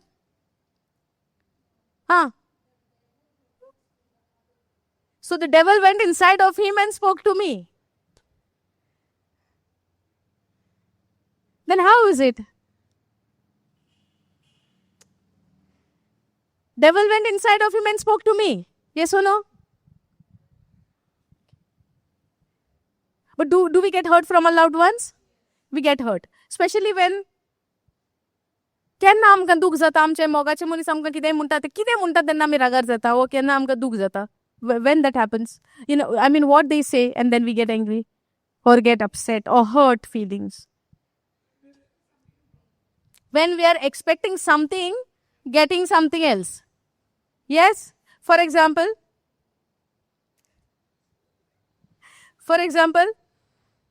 I am expecting he will ask me today cook chicken, but he is telling me something else to cook. But I am ready with the chicken. Is it? Okay. What? For example, what? What would be the things? We all get hurt from our loved ones? Surely. On what things? Which other things? Instead of appreciating, we are being criticized. And when that happens, we are expecting appreciation. We are expecting something good to listen. We are expecting something, no mistake of us, but everything is good. Sometimes even though we have done mistake, but we don't want our loved ones to point out our mistake. Happens? And when they point out, top tamka suyo. Topna kalzak bale. Te bale noya, ye dukache bale. Hallelujah. Are you understanding? So we get hurt. When we get hurt, is it your loved one problem or it's your problem? When we look into the life of David, was he accepted from his family? He was not even called for that function, whatever the anointing function. He was not even called. But was he counting those things? What he would have counted and stayed there? Do you think God would have anointed him? But God knew his heart, right? God knew that he will not complain. God knew his heart. That's why he said, man after my heart. That's why he was chosen. That's why the eyes of the Lord was upon David. That's why David was in his mind. That's why David was in his heart. A man after his heart, God's heart. Do you see? David is the only person who is called man after my own heart. Yes or no? We see in the book of Psalms also. He was the only one called a man after my heart. So God knew his heart. And God chooses them. So if I complain, I am not appreciated. If I complain, I am not accepted. If I complain this. If I complain that. Do you think God is going to take us? He will wait until I submit myself to him. He will wait till I humble myself. It is not that he will, cancel the plan what he has, but he will wait for you. He will wait for you and he will never give you what he has for you unless you are ready for it. If my baby is small, can I give a knife in her hand? She's just 4.5. Can I give a knife and ask her to cut the onion and tomato and help mommy? She insists me, mommy, I want to sit on the kitchen surface on that granite. She wants to sit. And she sees me, I'm cutting, chopping, I'm doing everything. But I tell her, don't touch the knife. Not now for you. You have your kitchen toy knife. With that you can play. It is not your time to use this knife. Okay, mommy, she says. Now why I'm not giving? Because I know she's not ready to use it. Unless we are not ready with a humble heart to the Lord, God cannot fulfill the plans what he has for us. Are you getting this? So we need to be humble enough to submit ourselves and led by him, to be guided by him. Are you understanding? He waits for us. He waits for us. But let's not delay, because we don't know when that time will come. We are in a mercy time and we have to be ready. Whatever the moment, the time, the second, what we are having, we need to utilize it. We need to use it for his glory, to bring all the glory and honor to him and to him alone, because he is worthy to be praised. He is a good shepherd and he always desires a good thing for us. As a good father, as a good shepherd, he desires a good thing for us because he has accepted us. He has picked us up and he is guiding. Let him. Now, when you saw the video, when the small baby lamb was taken by that woman, she took, right? Now, when the baby she was taking care of the baby, does the baby rejecting, don't touch me, allowing, right? We need to allow. Don't reject the voice of the Lord. Don't reject his embracement for you. Don't reject his comfort for you. But with a spiritual eyes through the word of God, let us see how he is comforting us, how he is embracing us, how he has accepted us. Out of rejection, he picked us up. Hallelujah. And just the way when he picked King David, when he was not yet king, when he picked up David, David didn't even know at the time, but from his heart, he was ready. By his actions, he was ready. It's not that David had in his mind, one day God will choose me, so I have to be ready by doing this. He didn't even know. And when the opportunity came, he didn't even know, I'm going there and I'll be fighting with the Goliath. I'll be finishing Goliath. I'll be finishing the enemy. Hallelujah. And God gave that opportunity. And on what confidence David could stand before Goliath? What was the confidence? See what he says. Don't worry about this Philistine. He's telling to whom? A shepherd boy is telling to King Saul. So it's not about how much you know. It's about how much you know your God. It's not about how much you know the word, but it's about how much you have a confidence in that God whom you encounter in that word. I might know the full knowledge of this Bible, but if I have not encountered him in personal for me, I have no confidence in doing anything in his name. Hallelujah. I would be having no confidence in doing anything. I would not have that courage to say something in his name. I might know the word, by the wounds of Jesus I am healed. I might know the word where God said, command the tree to be uprooted and go and fall into the sea. Yes or no? Mark 11:23. Correct? I might know how Jesus cursed the fig tree. I might know how Jesus calmed the storm. I might know how Jesus raised the dead. I must know everything what Jesus has done, but I will not have confidence to do the John 14:12, where he said, those who believe in me shall do the same thing. But I know the scripture, but I will not have the confidence if I have not encountered him intimately in my life. Hallelujah. We need to have over here also something beautiful what we are understanding between David and God is his relationship with the Father. Hallelujah. Otherwise, he was not been able to write this Psalms 23. The Lord is my shepherd. A shepherd boy is telling to God, Lord is my shepherd. A shepherd boy, shepherd himself. He understood what is the meaning of a shepherd because David is the one who is leading his sheep, who is guiding his sheep. He is walking ahead, sheep is walking behind. He know the character of a sheep. How, dependent they are on the shepherd. Are you understanding? A shepherd boy can understand the character of a sheep. If they are lost, I need to go in search of them. If one flock is lost, one sheep is lost, David is to go and find that flock where it is lost. Because he knew, my sheep cannot come back by their own. That is why he said, the Lord is my shepherd, who guides me, who leads me, who fulfills my desire, who protects me. Even when I am in darkness, his rod is there, his staff is there. Even when he fall for the sin, when he was fallen for the sin, that time also he repented. He says, your rod and your staff, they comfort me. They direct me. Even when I fall, you came to guide me, to pick me out from that sin and gave me an opportunity to be forgiven. Hallelujah. When Nathan came, right, to David when he fell in the sin. Yes or no? That time also God forgave him. Why? Because he repented. He asked for the forgiveness. That is the heart of David. That shows us even when we fall, God is there. We need to turn to him. We need to repent to him. We need to come back to him. Doesn't matter if you fall. There is no way the word of God can tell you if you fall, there is no way for you. But if you fall, do not be sad. Do not be discouraged. But encourage yourself. Your shepherd is there to pick you up from there. You trust in him. No matter what has happened in your life, no matter how many times you have fallen, but keep your eyes on Jesus. That he always leads you and you follow his direction in your life.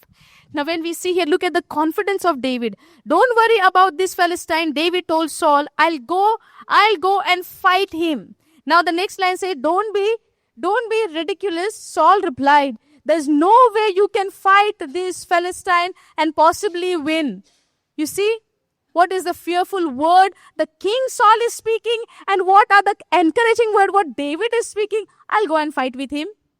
Where is the confidence? Where is the confidence of David as shepherd boy? Now don't look at David as a king, okay? Because he's just a shepherd boy yet. He handed over his flocks with someone so that he can finish what God has given him. What his father has told him to do. Understanding? So for temporary basis, where the brother also says, hey, why do you come here? Where is your flocks? Where did you keep them? Why you are here? You go and check them. Finish your work over there. Yes or no? The brother says to him. That means he is still a shepherd boy. But his confidence in the Lord. Now, if you are the sheep of that shepherd, where should be your confidence? So when the Goliath come before you in the form of sickness, in the form of crisis, in the form of rejection, in the form of terrible pain, whatever in your life, whom you are going to speak about the problem or about your God? Hallelujah. About the shepherd who is going before you, who's taking care of you, or are you going to look around this side and that side, oh, this one is coming, that one is coming. Hallelujah. Now, don't be ridiculous. Saul replied, there is no way. There is no way. But David is full of the way of God. Yes or no? That should be your confidence and my confidence in the Lord who created you and I. He did not create us to be defeated, live a defeated life. He did not create you and I to live a sorrowful life. That is not what Jesus came and gave us. He came and gave us the joy. Yes or no? He came and gave us the joy, peace, love, patience. This is what Jesus gave for you and I. And how we are living our life? Defeated, lost, broken, misery, sorrow. Nothing is happening. Nobody is there. Yes or no? If we are saying like that, what can God do for us? David could have said, right, oh, such a big giant, let me deliver the food and run away to my flocks. Yes or no? He could have said, right? But what did he heard? He did not heard and he did not saw they are frightened. What did he heard? That the enemy is challenging the army of the living God. That what hindered him. That what, what you call that? Pulled him. That what pulled him over there and stuck him over there. No, I need to do something with this one. How can he challenge the army of the living God? Who is he? Uncircumcised Philistine. He is no one. My God is a living God who brought the Israelite army from the Egypt. Such a miracle then happened. What this man can do over here now? I can finish him. Today, my God has delivered you in my hand. This is the confidence of David. Hallelujah. Are you understanding? This is the confidence need to be built up within you and I in today's date. Hallelujah. No matter what you go through, if you look unto that, you are looking unto yourself as a grasshopper. Hallelujah. When you look unto yourself, I am this, I am sick, I am this, I am that, all of those things, you're looking unto yourself as a grasshopper. And not looking unto that God who has created you and that mighty power He has put inside of you. Hallelujah. The same Jesus who died on the cross, who was buried and who was resurrected, He is living inside of you. If we only know that, there is nothing can stand before us. There is no sickness can stand before us. There is no poverty can stand before us. There is no fear can stand before us. Hallelujah. Thank you, Jesus. If I'm getting into fear, I need to ask a question to myself. Why am I into fear? Why am I worried? Why? Where is my Jesus? Seek Him. Search Him. Look for Him. My shepherd, where are you? In this area, I'm feeling frightened. You take care of this area.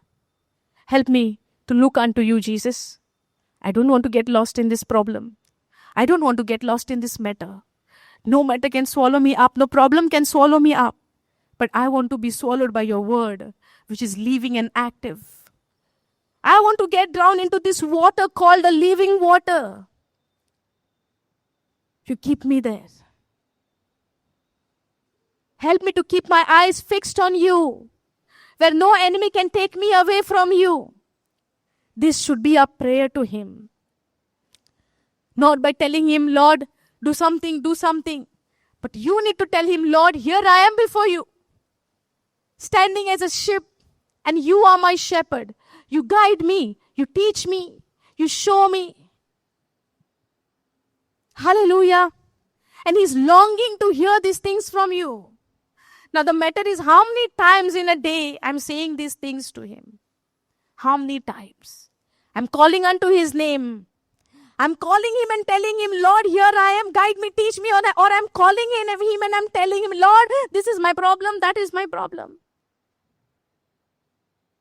One thing we need to desire, Lord, I want to know you more. That's it. I want to seek you. That's it. I want to know you.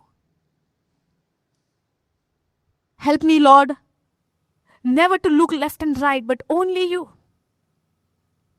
Where I won't be drowned into the water like Peter, but I would be confident walking on that problem. And the problem is under my feet and not above my head. Hallelujah. Thank you, Jesus. The problem should be under your feet. And the word of God, the sword of the Spirit, in your mouth, by speaking about it over and over again. And when you start doing that, the enemy will flee from you. The enemy will flee from you. The moment you start speaking, it is written. This is what my God has said about me. If the voice is coming to you, you are broken, this area, you are very weak. You can't do it. You tell the enemy, when I am weak, I am. When the enemy tells you are sick, then you tell the enemy, when I am sick, I am healed. The enemy tells you are in bondage. You said, when I am in bondage, I am delivered. I am set free. This should be your voice. This should be your declaration.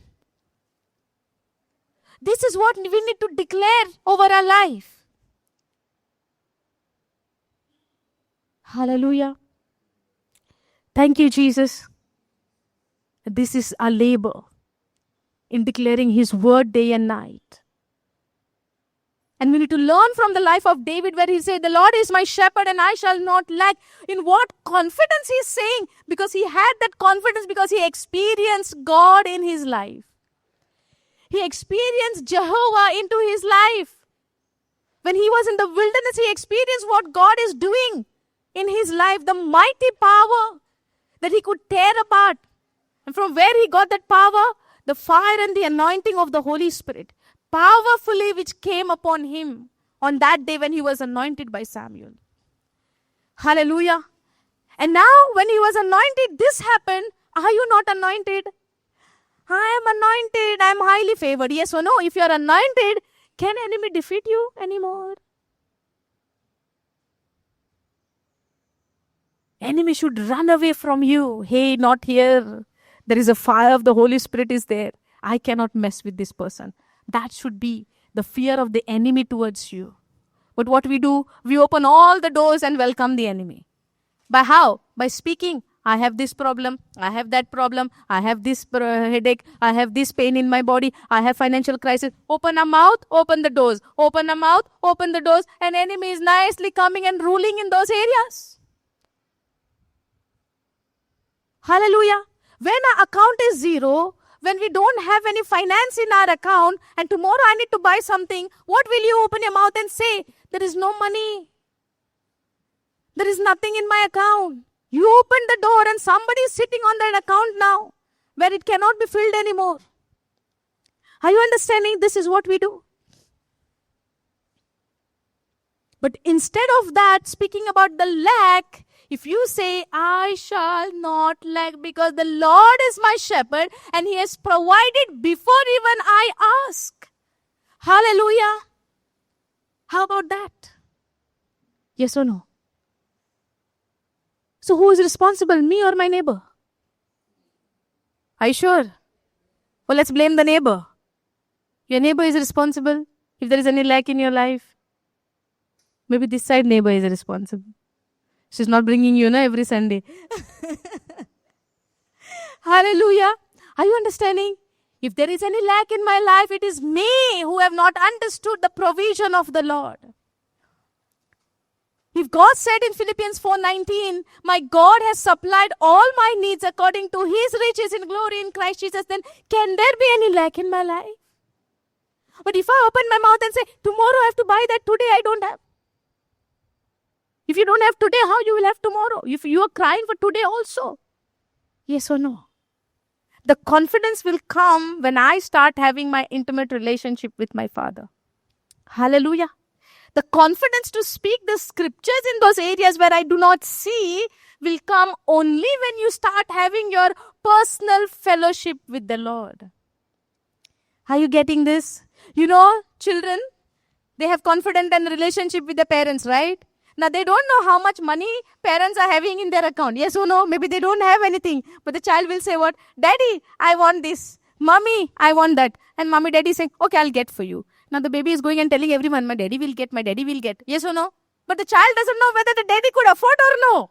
But the confidence of the child is what? Confident in my dad. But now, in this earthly example, we are seeing that the daddy doesn't have. But our heavenly daddy, abundance. So you can confidently tell, you have it. God has provided. It's done deal for you. Because your Father in heaven is rich. Hallelujah. No matter what is your... I'm not just saying the financial part, okay? Now, don't take me in this way that I'm speaking only about the financial. No, I'm not saying that. Any area of your life, if you are lacking anything, start confessing the Lord is my shepherd and I shall not lack. In any area of your life, not just the financial need, anything. Maybe you have lack of peace. Maybe you have lack of, you cannot love people. You cannot love. You cannot let go things. God gave you in those areas in abundance to let go, that strength, that power. Hallelujah. Are you understanding? So let's only take 2 scriptures and then we'll finish, okay? Now, over here, 32, we saw the confidence of David. Over here, again, the King Saul is saying what?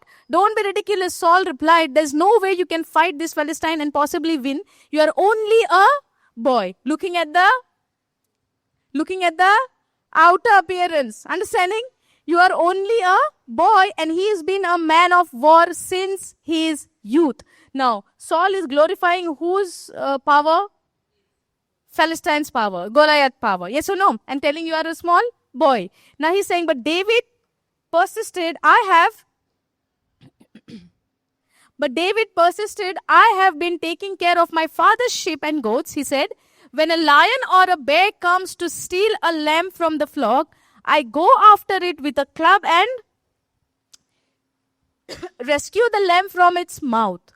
If the animal turns on me, I catch it by the jaw and club it to death.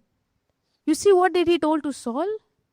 Do you see what is the confidence, what he has done in the wilderness? Now, anybody is there to see him in the wilderness? That is the intimacy and the relationship what he has with the Father. So when you are in your alone time, nobody know what you are doing. But when you do that in the presence of people, it would be shown. How David is fighting with Goliath is shown to the entire world. Where we see the record is only can happen when he had his personal relationship with the Lord and he encountered God personally in his life, and with the confidence in the Lord, he could tear the mouth and the jaw of the lions and the bear and save his flock. And that is the quality of a king, the chosen one of God, that he should save his people from the hands of the enemy. Hallelujah. And he was chosen over there. But look at this. He's telling, he will kill you, he will eat you up, he will finish you up. He is a champion from the youth. And he's telling his story. Okay, you're telling me he's from the youth. You listen to my story. You listen to my relationship with my God. You listen to me what is happening in the wilderness when nobody see. Everybody saw Goliath in the outward, right? Everybody has seen the Goliath in open, that he is a champion, he is this and he is that. What is my relationship with my Father and what has happened with me? Nobody knows. Now you listen to me. Are you understanding? This should be happen to you and I. That when we spend time with the Word, you have that confidence in your Lord. And that is where we need to grow in our life. How that will happen? When you spend time with the Word. When you know Him. Now spending time is not just reading. No. You need a Holy Spirit when you read. You need a Holy Spirit to guide you. You need a Holy Spirit to teach you. You need a Holy Spirit to give you that wisdom. You need a Holy Spirit to give the revelation. Without that, it will not happen. Now, when we say you need to spend time, I might run and, okay, spend time, and do not understand anything. No. Holy Spirit whom you need in your life. Hallelujah. Because he was anointed with the Holy Spirit, and David has a Holy Spirit, the Spirit of God with him.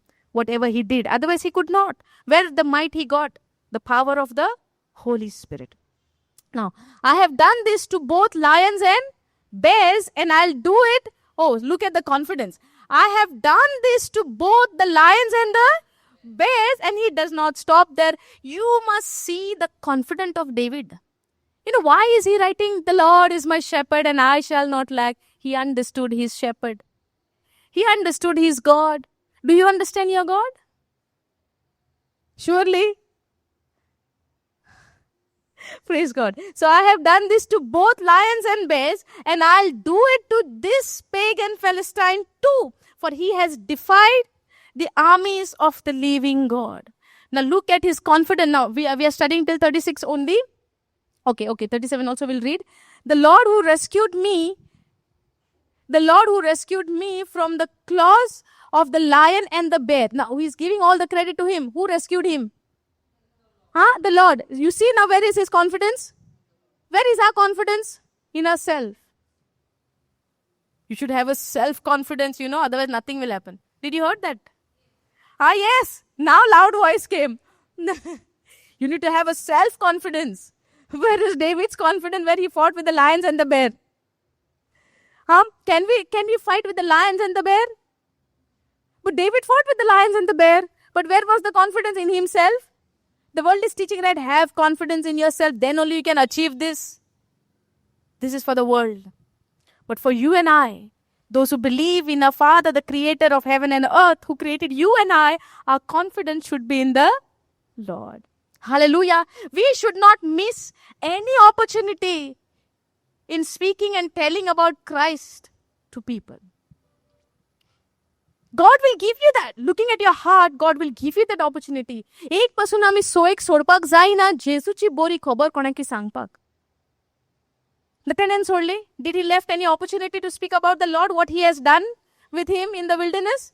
No, right? Look, the Lord who rescued me from the claws of the lions and the bear will rescue me from this Philistine. Look at the confidence now. Who has rescued me will also rescue me from this giant whom you all are afraid now from 40 days and hiding. Are you getting this? Who's the giant in your life today? Maybe your workplace, maybe your sickness, maybe the report the world has given you, maybe your children, maybe your fear, maybe your financial crisis is your giant today in your life. Maybe the hatred what you are getting from people unnecessarily. These are the Goliaths of your life. But are you declaring how big is the Goliath?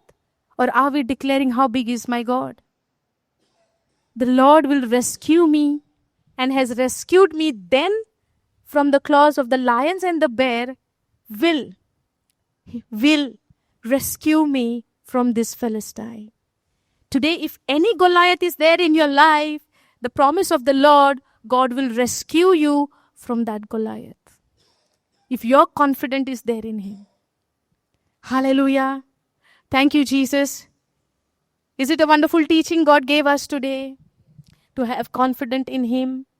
Now today we were learning about a good shepherd, but the Lord directed us to understand first the heart of David, the life of David. Why did he write this Psalms 23? What has happened in his, and there is a lot more to know. There is a lot more to know. Today we have taken the two things of his life. When he was anointed, that time he was also rejected by his own family. He was not invited in that place. He was not even invited. He was left alone. Not considered. It's rejected meaning did not consider him. David was not considered. Did that ever happen in our life that we are not considered in the certain places? Yes, definitely. That is the one example we saw. The other one we saw when he got caught up in this situation where he became a delivery boy, give the bread. We saw the giant. We saw the confidence of David. How did we saw that? Because he encountered God in the wilderness. The way he was having intimacy with God. The man after God's own heart. Hallelujah. Today also God has given us all. He has all, Jesus has given us a new heart, just like him. So we are now all after his own heart. Yes or no? Correct, no? So we are having the same heart like Jesus. Then we have to be confident in the Lord, just like David. Hallelujah. Thank you, Jesus. Thank you, Holy Spirit, for teaching us this. Hallelujah. Let us all stand.